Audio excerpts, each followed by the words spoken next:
Good evening and welcome, ladies and gentlemen, to the November 15th, 2016 meeting of the Downers Grove Village Council. Happy November to you. It is my privilege to call this meeting to order. There are copies of our agenda on either side of the room. If you haven't already done so and like to, please pick up a copy and you can follow along with tonight's proceedings. There will be multiple opportunities for public comment, both with respect to items that are on tonight's agenda, as well as a segment under item 5, which is reserved for public comments of a general nature. At that stage, if anyone has any questions or comments of a general nature with respect to things that are not on tonight's agenda, we would encourage you to come up to the podium, tell us who you are, and welcome hearing from you. It is our proud custom to begin our meetings by reciting the Pledge of Allegiance. So at this point, I'd like to ask everyone to please rise and join us in reciting the pledge. I pledge allegiance to the flag of the United States of America and to the republic for which it stands, one nation, under God, indivisible, with liberty and justice for all. Thank you for joining us. And now I'd like to ask our fine village clerk, April Holden, to please call the roll. Commissioner Wallace? Here. Commissioner Earl? Commissioner Waldeck? Here. Commissioner White? Commissioner Jose? Here. Commissioner Barnett? Here. Mayor Tully? Here, thank you very much. That brings us to item 3, which pertains to minutes of prior council meetings. We have one set of minutes to review and approve tonight, and those are our minutes from our regular council meeting of November 1st, 2016. If there are no changes, corrections, or comments to those minutes, I will entertain a motion to approve. And who on the wheel of council members wants to make a motion in a second? So moved. Second. All in favor? Aye. Any opposed? Those minutes are approved. Thank you. That brings us to item number 4. And I do have a proclamation that I would like to read tonight. The person I was going to present it to unfortunately was unable to attend, but we will make sure that it is presented to them in due course. The proclamation is in support of World Pancreatic Cancer Day. Whereas in 2016, an estimated 53,070 people will be diagnosed with pancreatic cancer in the United States, and 41,780 people will die from the disease. Whereas pancreatic cancer is one of the deadliest cancers and is currently the 3rd leading cause of cancer death in the United States, projected to become the 2nd by 2020. And whereas the American Cancer Society is estimating approximately 1,640 deaths by pancreatic cancer will occur in Illinois by 2016, and whereas pancreatic cancer accounts for approximately 7% of cancer deaths in the United States. Whereas all residents can benefit from increased awareness about pancreatic cancer and research into early detection, causes, and effective treatment. Now therefore, I, Martin T. Tully, Mayor of the Village of Downers Grove, do hereby proclaim November 17th, 2016 as World Pancreatic Cancer Day in the Village of Downers Grove to increase public awareness of pancreatic cancer, its causes, and effective treatments. And as mentioned, we will be presenting that to the recipient of the proclamation at a later date. That then brings us to item 5. Just like that, we are at public comments of a general nature. If there are any members of the audience who have any questions or comments of a general nature with respect to items not on tonight's agenda, I would invite you to please come down to the podium, introduce yourself, and we would welcome hearing from you. Good evening, sir. Good evening. Rich Cullivaney, 6825 Camden, Mr. Mayor, Commissioners, village staff. I'm here as chairman of the Friends of the Edwards House. Just wanted to thank Downers Grove for outstanding results for our landmarking weekend.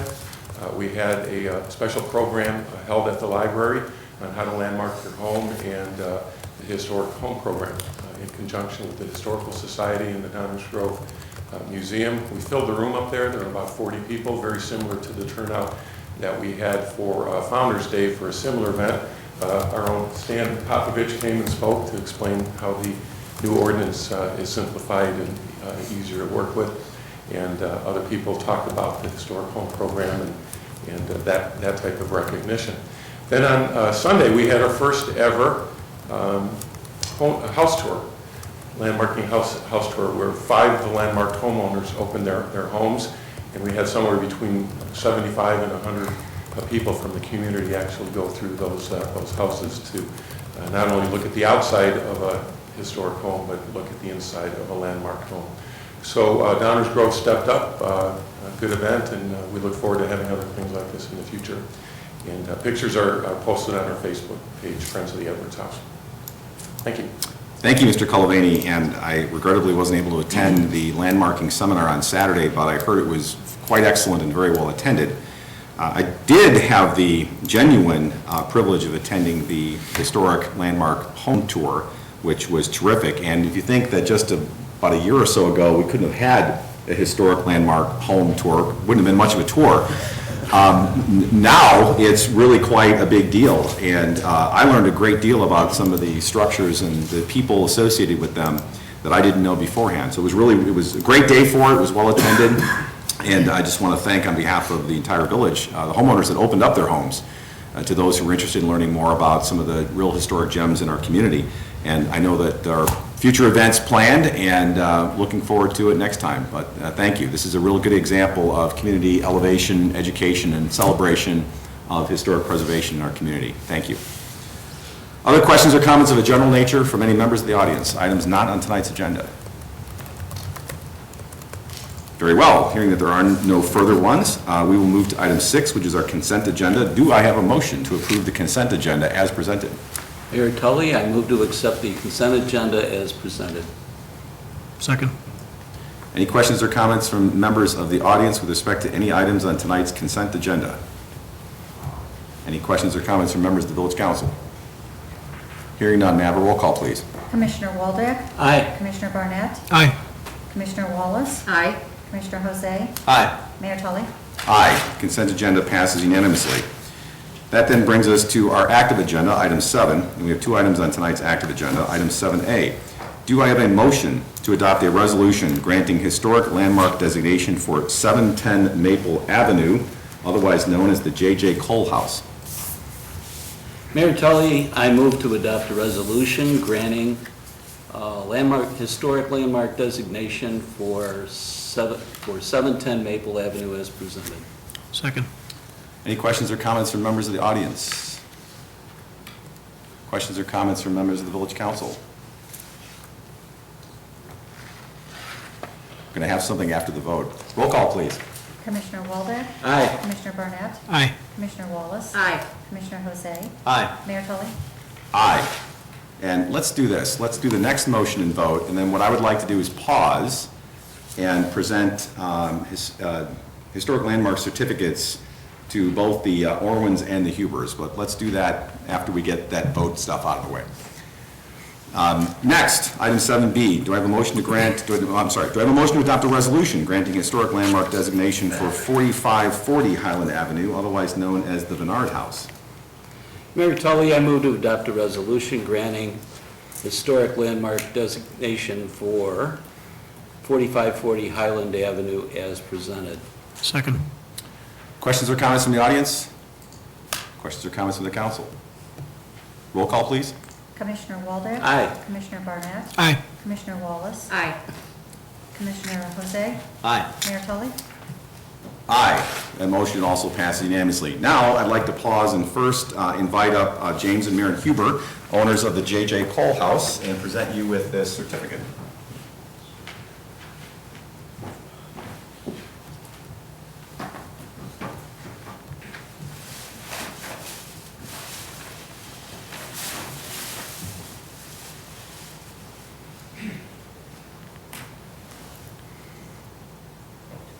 This is a two-part. How are you tonight?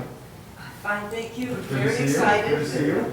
Let's go with the certificate first. This is the certificate officially designating the J.J. Cole House as a Downers Grove Historic Landmark. I would like to present that to you. And turn around just for a second, because I always have to have a photo here from the intrepid Mr. Kozlowski. And because so many people were so fascinated about the history of J.J. Cole, and particularly something I never knew, is that J.J. Cole was a signatory on the incorporation documents of the Village of Downers Grove. Some intrepid individuals were able to obtain a copy of the incorporation documents of the Village of Downers Grove with J.J. Cole's signature and a photo of J.J. Cole. And on behalf of them, I would like to present this to you as well. And should I say more about that? Where it's coming from? Friends of the Edwards House? Then I'll say that. This is being presented by me on behalf of the Friends of the Edwards House, a memento of J.J. Cole's participation in the founding of Downers Grove. Oh, my goodness. The incorporation of Downers Grove. So Thank you I'd like to give so that to you as much. well. Well, thank the Friends of the Edwards House. Oh, gosh. Congratulations. Thank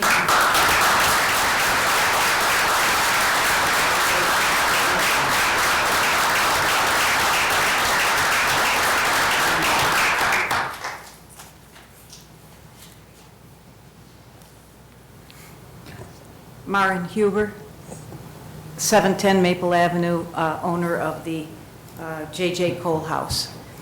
I just want to thank everybody involved. I'm so excited right now. It's a done deal. It was so nice to have the unanimous vote. It was wonderful to have the support of the people who helped me, both Amy and Christine, and the Friends of the Edwards House with this presentation. I'm just thrilled. I had no idea, and it's so exciting. Thank everybody so much. Thank you.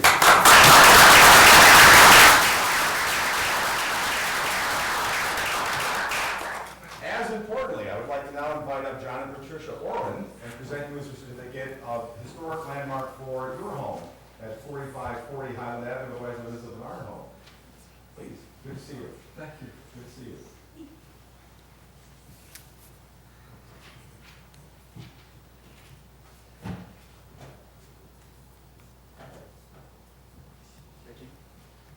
Congratulations. Thank you very much.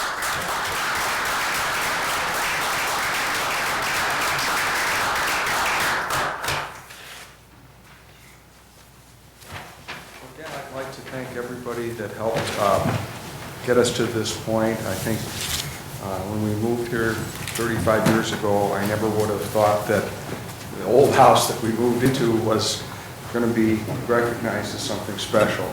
So appreciation to the Historical Society and Dave and Amy Gasson for just, getting us to this point.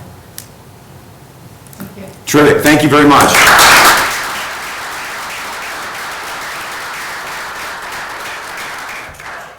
And I know that I speak on behalf of all my colleagues, both those who are here tonight as well as those who could not join us, how appreciative and grateful we are for the tremendous community support and interest in historic preservation, and for the individuals who have undertaken, either individually or with the help of many friends, to go through the process and receive this designation. You truly are improving and preserving the best, some of the best parts of our community, and as a community, we are grateful for it. Thank you. And that brings us to the end of our active agenda, because I couldn't think of anything else to do that would top that. Well, a couple things maybe. That's for future meetings. That brings us to item 8, our first reading of our workshop agenda. This is the segment of our meeting where we entertain items for discussion and consideration only. No final action is taken at this point in time. We flip things around a little bit. This is where typically we ask village staff, either our village manager or other representatives of staff, to present the items to us.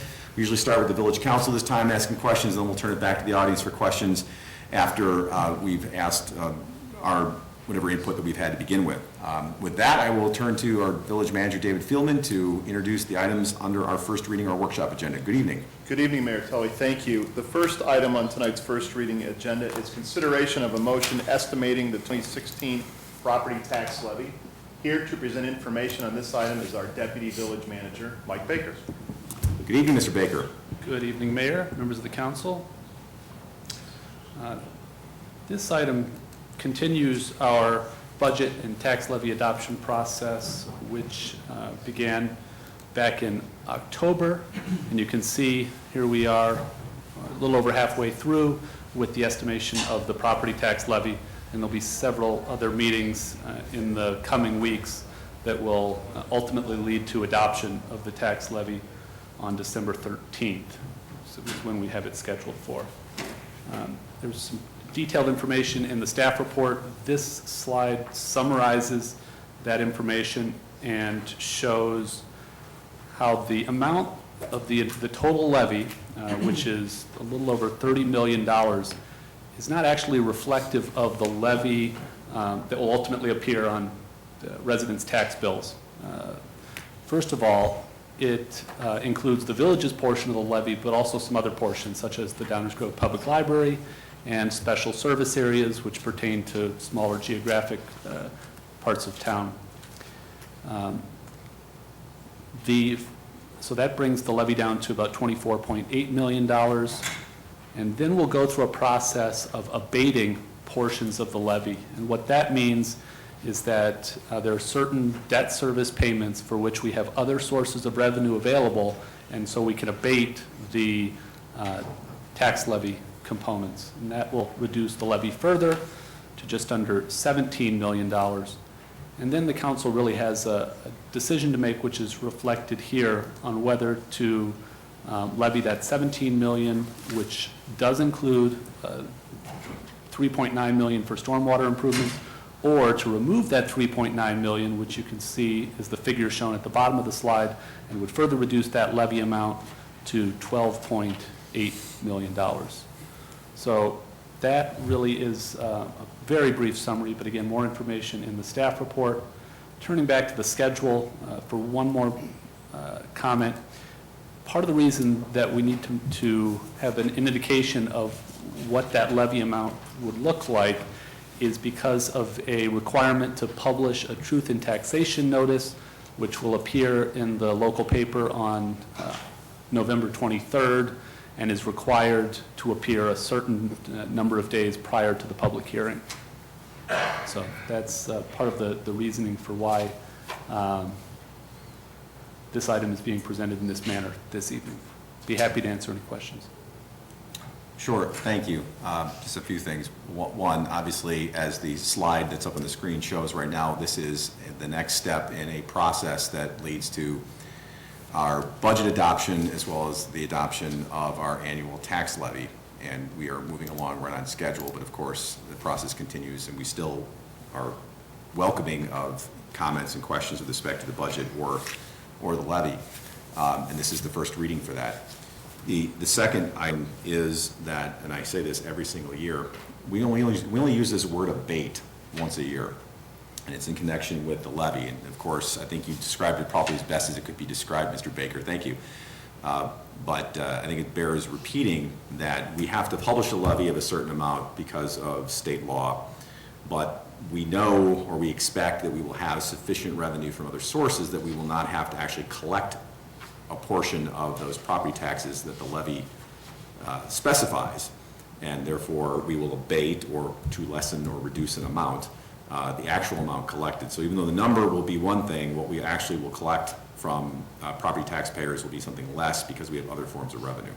I know it's all very confusing and it bears repeating every year, so I just did. And the third item is, I know that we have the decision, or we were anticipating the conversation about whether to include or not include $3.9 million for stormwater in the property tax levy. And obviously we have the benefit of the results of a recent referendum, which I will let my colleagues speak to what their interpretation of it was, but a 2-to-1 margin to me was pretty clear direction on that topic. I would be happy to wait and have a fuller conversation on that when other colleagues are here, but I understand that if we publish the amount with the 3.9 in it and then we don't do it, it just, to me, risks more confusion. The notices that have to be given out for property tax levies are confusing enough under state law. I don't know if we want to do that and wait, and I saw the deadline and when we need to put something out, which is the problem. I mean, personally, I'd be welcome to hear what my colleagues think. I think the referendum was pretty clear in its direction.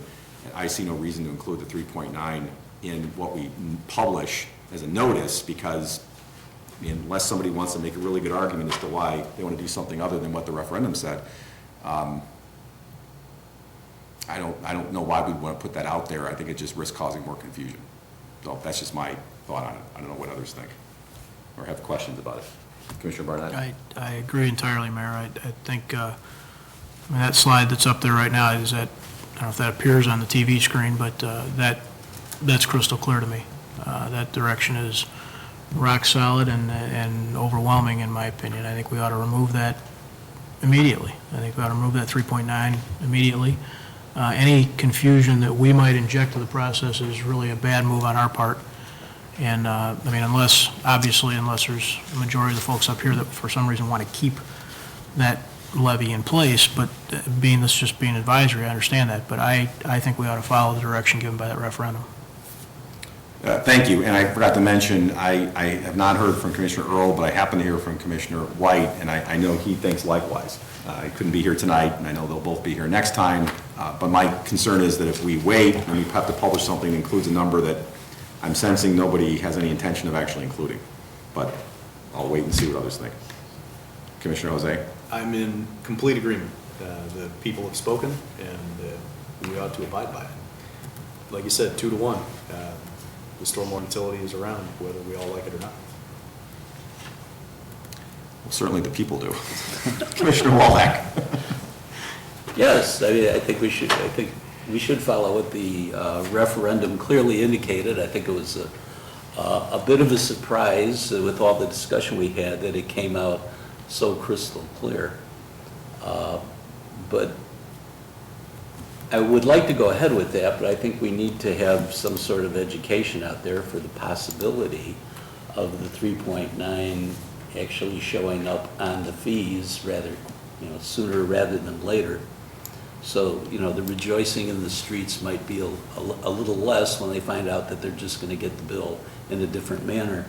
And it also gives the impression that, our flat tax rate, we are now lowering property taxes by that amount. So I think we need to get the education out there as to what's actually happening, that we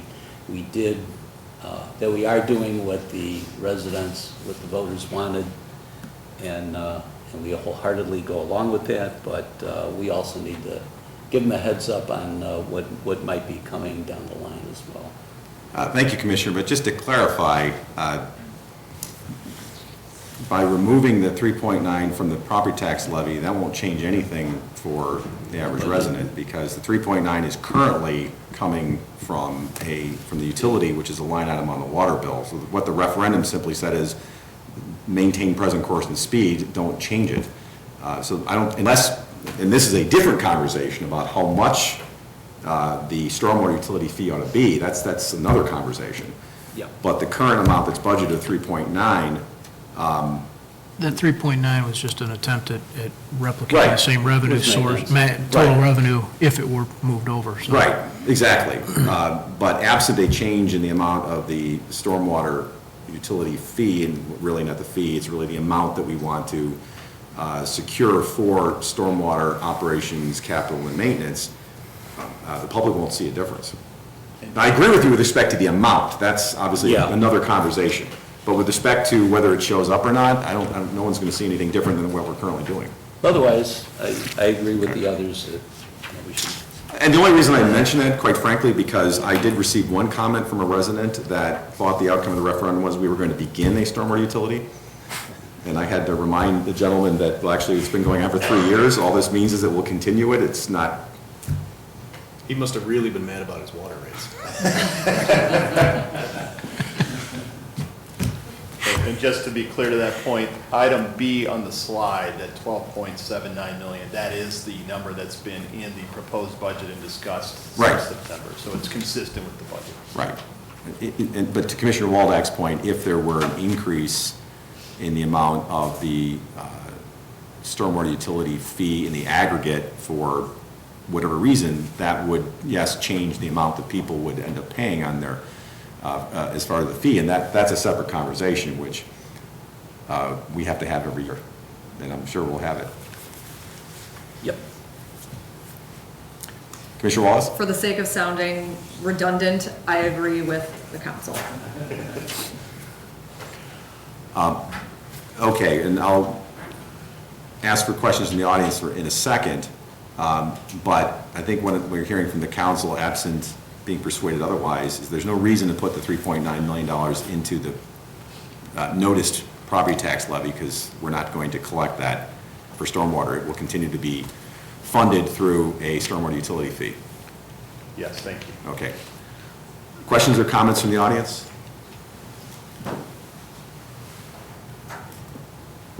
Final questions or comments from the village council? without our illustrious parliamentarian here, and this being a first reading, are we providing sufficient head nodding kind of direction, or you guys want actual motion for the record? What do you? This is clear direction Okay. we've taken. Thank you. Well, so next time we'll have the levy number, it'll be the $12 million number that'll be in front of us, not the $16 million number. Right. That's correct. You actually have to vote on the estimated Right. levy. Yes. And then that will be the one that will appear in the truth and taxation notice. That's correct, Mayor. It only took me So 14 years to figure this out. So in short, we're not doing a motion or voting on anything tonight. Correct. But when we do vote, in the meantime, you'll have it already written so that it will be published on the 23rd. That's correct. There we Yes. go. Exactly. All right, perfect, thank you. Next item, 8B as in boy, please. Thank you, Mayor. This is an ordinance amending certain provisions of the Community Events Commission. You may recall that many, many months ago, the council directed that we should make some changes to the Community Events Commission. This is a motion that would remove the requirement that a member of the village council serve as the chairperson of that commission. It would also address several other housekeeping changes, such as removing references to the approval of operating budgets, which has not been the purview of that commission for several years now, and also cleans up some language where you still had references to Heritage Festival. We're happy to answer any questions you may have on this item, but it is mainly a housekeeping initiative. Thank you. Questions or comments from the council? Just real quick. Commissioner Waldeck? I'm so glad to see this come forward. I've been pushing for a long time to have the member of the village council not sitting on the events committee, although there were reasons, various reasons given, I didn't agree. So it is now turned from something I wanted to see to a mere housekeeping situation. But anyway, I'm totally in favor of this and look forward to recognizing the changes that pretty much have already taken place. Thank you, Commissioner. Other questions or comments from members of the council?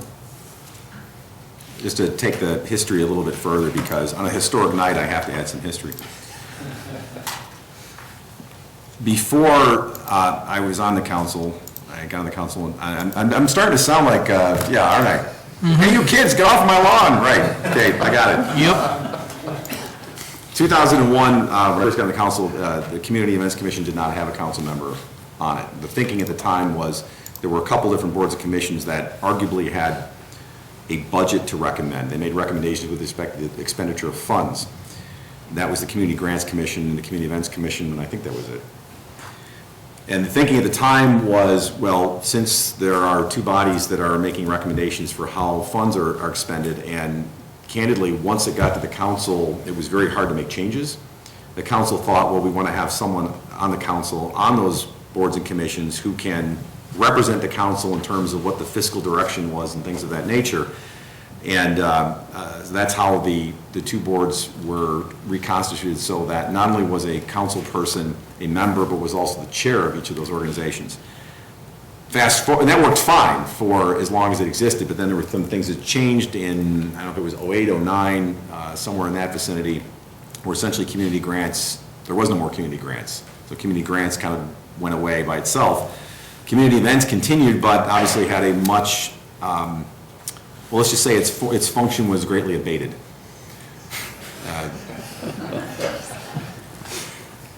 He's on a roll tonight. And so I agree fully. I don't think it makes any sense anymore to have a council person as a member or as the chair. I think it's just an unnecessary administrative position and another meeting for a council member and loss of an opportunity for a resident who wants to serve. So I completely agree with the change of circumstances. It makes perfect sense. Although personally, I will tell you, it greatly pains me to take the words Heritage Festival out of any ordinance in this village. And I'm glad that the language that is remaining is generic enough to account for future developments. I'll leave it at that. Any other questions or comments? Questions or comments from the audience? Very good, thank you. Brings us to item 8C as in Charlie. Which is an ordinance amending provisions of the zoning ordinance regarding automobile dealership off-site vehicle parking. Our Community Development Director, Stan Popovich, will present background information on this item. Good evening, Mr. Popovich, and well done on Saturday, once again. Thank you so much. It was a pleasure to be there with the Friends of the Edwards Group and talk about our wonderful program that we've got here in the village. So, good evening, Mayor, good evening, council members. As Manager Fielman noted, this item is a request for a text amendment to allow off-site automobile dealership storage in the M1 zoning district. So there's 3 sections of the zoning ordinance that would be amended. Section 5.010 is a special use in the M1 zoning district. It's the use table. 5.050.Q is the definition of that, and then there's performance standards in section 6 of the zoning ordinance. This talks about where it's going to be located in the zoning ordinance. This is the table. It's underneath our generic vehicle sales and service section in the commercial uses. There are 3 areas, 4 areas in the village. Sorry, I'm trying to do my count. I forgot where my circles were going. 4 areas in the village that have M1 zoning. Primarily it's in the Ellsworth Industrial Park.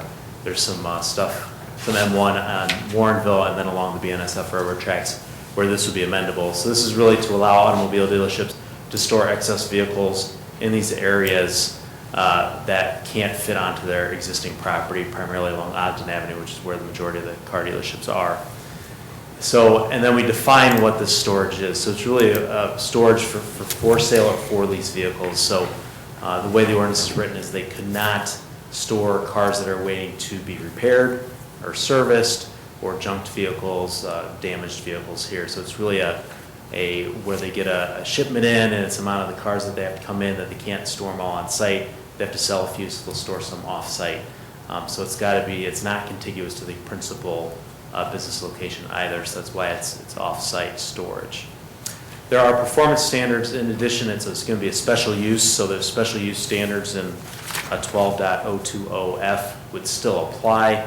Those are compliant. Those are listed as special use. The use is necessary, desirable, and then it's not detrimental to health, safety, and welfare. But we've added these additional performance standards to sort of identify what some key facets of this are. So I think one of the key ones that I'll highlight is about halfway down the list, which is site access is limited to employees only. So we don't want a consumer coming to the site to purchase a car. The business is going to take place at the primary dealership. Now, if a runner has to go get a car, so be it, and runners would take the cars back and forth. But in essence, this is really all about employees going to the site and picking up cars. So that's the big one here, and it is non-transferable. So you couldn't move this around to other dealerships if they wanted to do that, or to other properties in that location. So those are the proposed text amendments. The details are in the packet for you. With regard to the text amendment criteria noted here in the zoning ordinance, the proposal is compliant with the comprehensive plan. The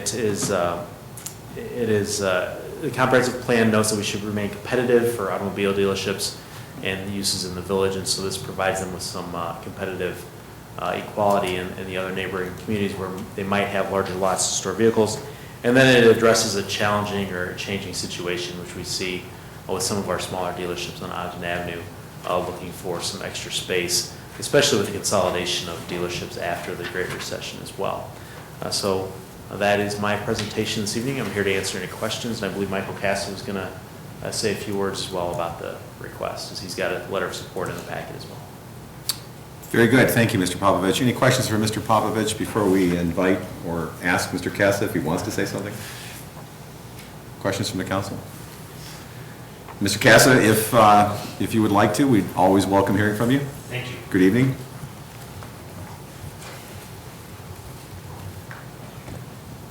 Good evening, Mr. Mayor and Village Commissioners. Michael Casa, President of the Downers Grove Economic Development Corporation at 5159 Mokel in downtown Downers Grove. Earlier this year, the Downers Grove Economic Development Corporation was contacted by 2 local auto dealers. They had the same issue and the same request. The size of their auto dealer lots was too small, and was there a way they could store cars off-site on a temporary or seasonal basis? The automobile dealership sector is an important part of our local economy, generating significant sales tax revenue. The Village of Downers Grove, as Stan indicated, competes for auto dealerships with neighboring communities, and many of these communities do not have the same size and lot depth issues that we have on Ogden Avenue. The inventory capacity of auto dealers on Ogden Avenue and Downers Grove has a direct impact on the dealer's opportunity to generate vehicle sales and sales tax revenues. Based on conversations with auto dealers in the corridor, this proposed text amendment may provide a short-term solution for a dealer that has a temporary need to store cars off-site. One example would be a dealer that needs to park its cars off-site while the snow is being plowed from the dealership's parking lot. There will still be challenges. The dealer must be willing to store cars off-site, and the M1 property owner must have both the capacity and the interest to permit cars to be parked on their site. But the proposed amendment does include, as Stan indicated, safeguards as well as a review and approval process. The ability of auto dealers in the Ogden Avenue corridor and Downers Grove to maintain inventory levels is a critical issue that impacts our ability to retain those dealers and to attract others. The Downers Grove Economic Development Corporation supports the proposed text amendment to the zoning ordinance permitting auto dealership off-site vehicle storage as a special use in an M1 district. And I also want to thank Stan and the Community Development Department and their staff for working on this issue, doing a great job. Thank you. I'll be happy to answer any questions you might have. Thank you, Mr. Casa. Any questions for Mr. Casa? Commissioner Waldeck. Mayor, let's see, the questions would be either for Mr. Casso or staff. I totally get that, you know, it's a competitive situation, and it sounds like it's an excellent idea. I know in the verbiage, it talks about vehicles that are only for sale or lease. My concern, the idea is to prevent junk vehicles. And so, technically speaking, you could have a junk vehicle sitting on a lot that is for sale or lease, but it's really junk. So I was wondering if possibly we could clean up the language a bit so that we would avoid the possibility of junk, and just, you know, something in there about the car, the auto being operational, being able to be moved with a key, or the new technology, what do you call it? Electronic keys, whatever, just to prevent the possibility of junk. And secondly, I noticed that in the language as well, there was a 3.5 mile limit designation. And since this is all about competitiveness and putting our dealers first, why couldn't we have language that would enforce that it's only for dealerships that are operational within the village limits? So the village attorney will correct me if I'm wrong, but I think when you're dealing with the zoning ordinance, you have to deal with things that are attributable to land use, such as separation or distance requirements, and using zoning controls that are based on municipal limits is a little bit more challenging. Is there some other way other than within the zoning ordinance that we could limit it, or? We'll take a look at that and get back to you. Okay, because, you know, this is to give us a competitive edge, and I'd like to maintain that as best we can. That's all I have, Mayor. One comment. I think when Stan and I were looking at that 3.5 mile radius, it basically accomplishes what your goal is. I think with the exception of one dealer, it accomplishes that goal. That's right. Okay. Thank you, Commissioner. Other questions, comments? Commissioner Barnett? I got a couple of them, Mayor. It's just because it's a workshop. What is the reason that we, and I'm going to ask this question, and it obviously is pretty leading and tainted, Stan's pointed at you, but what is the reason that we feel compelled to have this list of performance standards? Here's where I'm going. If we say we want to allow vehicle storage, and we say we want it to be screened, I'm not sure I understand why many of these other things are in here. The 3.5 mile thing, I don't get. I mean, if, you know, the Chevy dealer wants, and Lyle wants to work a deal with a landowner in Downers Grove to store some cars, and he screens them, why do I care? The parking study, I'm assuming they're going to stack the heck out of these things. We talk about marked lines. The whole point is they don't have room someplace, and they're not going to be, it's not like customers are coming and going. We're limiting this to employees for storage. Why are we asking for a parking study in line spaces? It seems to me like the fundamental premise, I don't have any problem with it. I can go either way. I would accept what's here. But it seems to me like we're looking for reasons to add regulations a little bit. We're not looking for ways to add regulations. I think with the parking study, we're looking to ensure that the use that's existing in that building has enough parking spaces to accommodate both the storage of these vehicles and their employees that are parking on site. So if somebody's, if I'm looking to store my cars on your property and you say, yeah, you can store in, 100 of these parking spaces, and I have 110 parking spaces, but you have 50 employees. As a staff, we just want to make sure that we're still accommodating parking for your employees, and your employees aren't going to start parking on the street. So that's sort of where we're coming from, is to make sure that we're accommodating both the storage and the existing use on site. Okay, it's a reasonable reason. I guess I'm a little skeptical. I mean, if I've got 50 employees and I decide I'm going to only give them 5 spots, I'm going to have a problem. And when you start ticketing the guys in the streets, it's going to fix itself. But, okay. I'd rather not start ticketing your employees. I'd rather just, it's more of a safeguard than anything else, I think. Yeah, against a problem that doesn't exist, though, that's kind of my problem. I'm okay with it. Talk about the 1,000 feet distance. What's going on there? Describe that to me more. Well, we wanted to separate these uses so we didn't turn an industrial area into a row of storage spaces. Rows and rows and rows of storage. Okay. So we thought if we came up, some of the properties in Ellsworth are pretty large, so if we had a distance there, we wouldn't stack up just rows and rows of car storage. And so we would still have opportunities for industrial users to come in and reuse buildings if a tenant moves out or whatnot.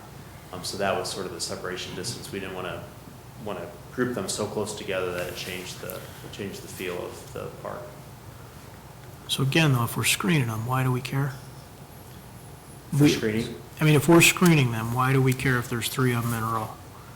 I think I don't know if you want to speak to that. From our perspective, we just didn't want to create that loss of potential industrial uses in that area, and to change that and to change the character of that area. Just to clarify, the screening only comes into play adjacent to residential properties. Correct. Okay. All right. Yeah, I guess I just am not sure I agree with some of this.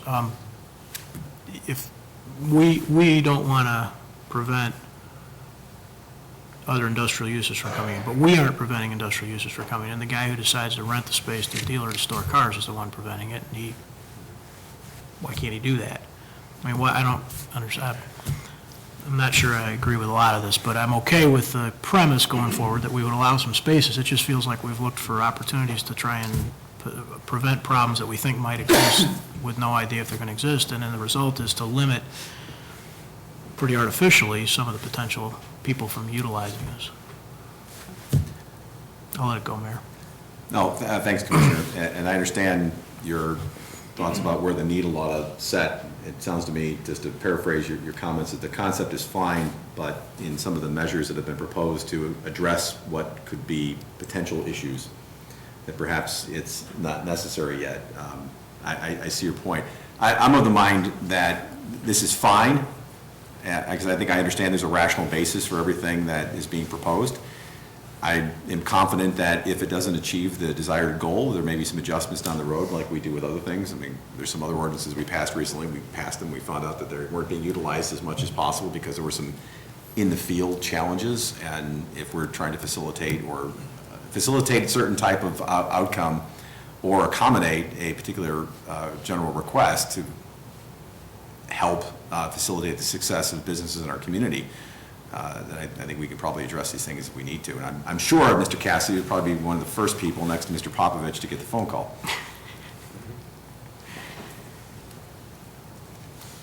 Other questions or comments from members of the council? Commissioner Jose? Thanks, Mayor. I'm planning on being out of town for the holiday next week, but I do support this in concept. That if there were tweaks to be made, I'm fine with that, but we need to make it easier for the dealerships on Ogden to store their cars, and this is a reasonable solution to get there. So I'm fully in support. Thanks, Mayor. Thank you. I suspect that there was probably a convergence of both community interests as well as the private uses that resulted in what we're dealing with here. And if that pendulum needs to change and after practical use and experience, then we can always do that. Other questions or comments? Let me just clarify for the purpose of you guys. I'm not picking on either of you guys. I appreciate, Michael, I appreciate you bringing anything that you think is helpful to us for consideration. If he had known there were going to be these questions, he would have put aside.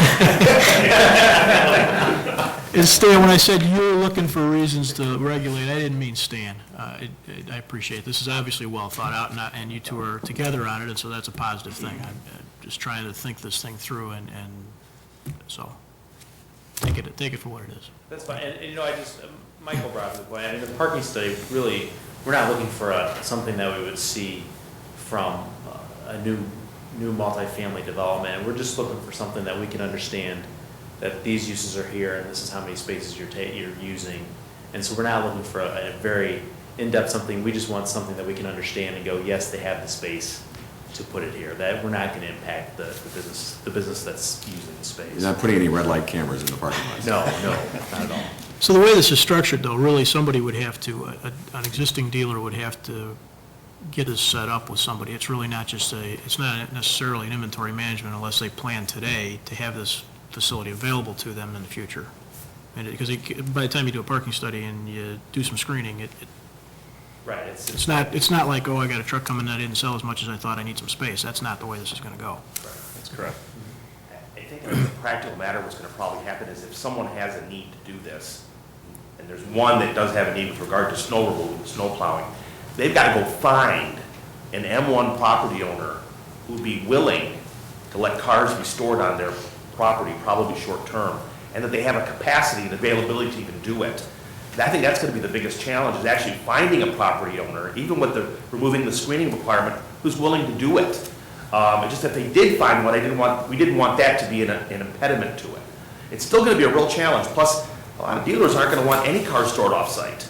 So this is really for someone that's really got no alternatives. They've got to go out and they've got to find a property owner who's willing to let them do this, probably at a short-term basis. But it's going to be their business model. It's not in reaction to fluctuating inventory levels. They're going to have to do a lot of setup. That's correct. And that's why this is set up so that if the property owner says, yes, I can allow cars to be stored here short-term or in different periods of time, they only have to come in just once for their approval, and then it could last years where that one car dealer is able to store cars on that one lot. Sure.